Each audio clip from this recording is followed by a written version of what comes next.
Hello everyone, Angry here.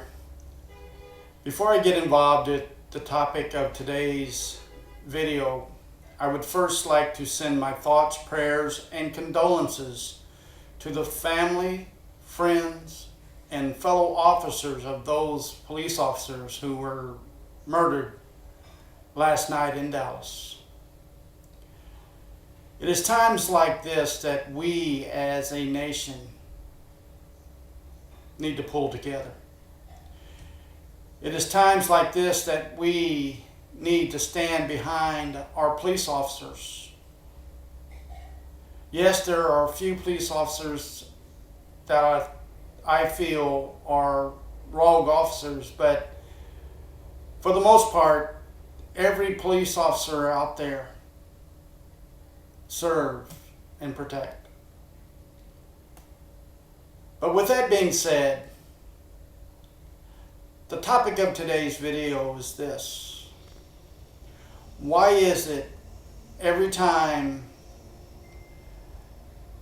someone does something that involves a firearm, President Obama seizes the opportunity to try to further promote gun confiscation, gun legislation, instead of addressing the real issue of terrorism? I've never been a fan of Black Lives Matter, and I feel that this individual that took it upon himself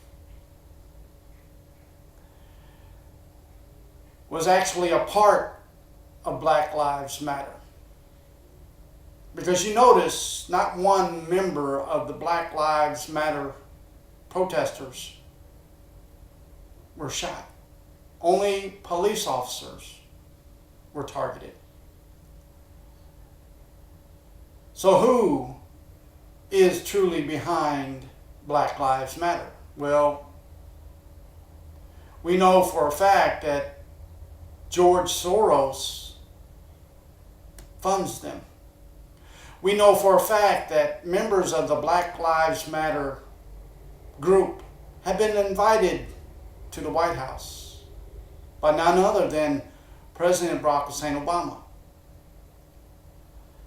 So who is truly behind the deaths of these 5 police officers in Dallas? I think the finger has been clearly pointed at not only Black Lives Matter, George Soros,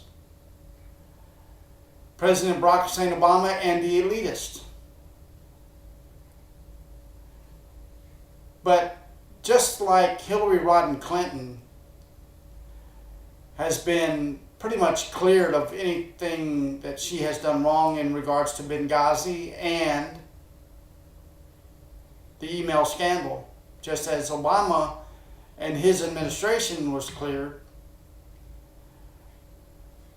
I don't think anyone in Black Lives Matter, George Soros, or the Obama administration will be held accountable for the deaths of these 5 police officers. Instead, they're going to try to point the finger at gun manufacturers, at the Second Amendment. Folks,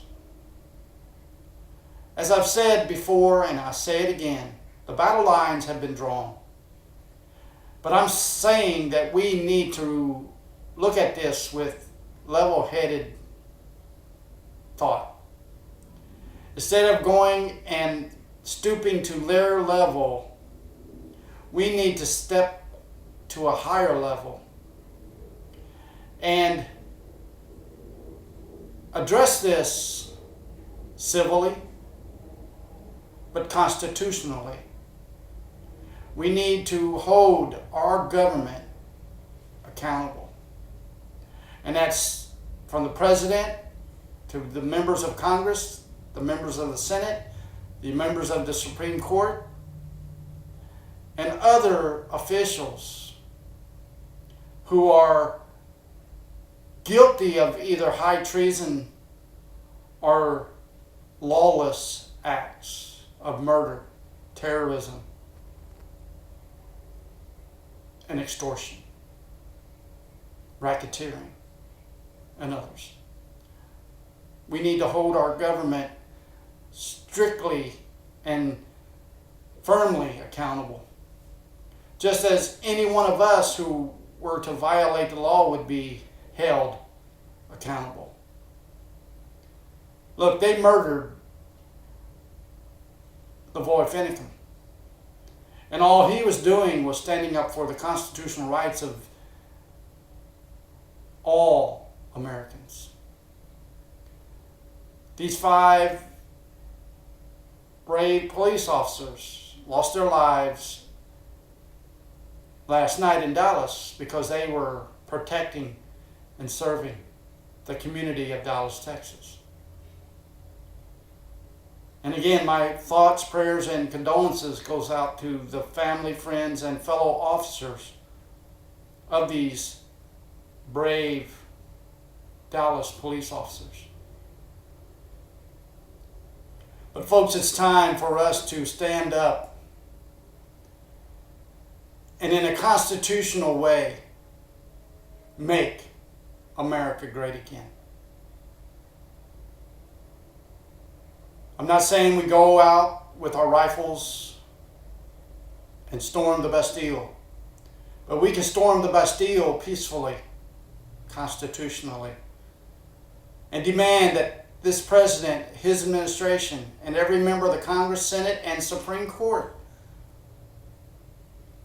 who have either been a part of these treasonous, terroristic, lawless acts or aided and abetted in these treasonous, terroristic, lawless acts of this administration and government.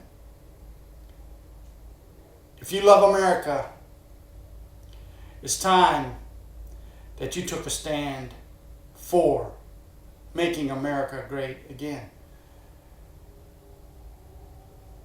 And I say that we don't wait until November. I say that we descend on Washington in large numbers. We descend on our various state capitals in large numbers. And we demand the resignation or the arrest of President Barack Hussein Obama, his administration, every member of the Congress and Senate and Supreme Court who are guilty of either perpetrating these acts of terrorism, treason, and lawlessness, or aiding and abetting in them. And we need to arrest them, try them, and if found guilty, sentence them to the appropriate punishment for the crimes that they are clearly guilty of committing. God bless you. God bless our troops. God bless my fellow veteran, patriot, Christian, and citizen brothers and sisters. And most importantly, may God bless America and the world. Because, folks, without God, the world is finished. Angry Patriot, out.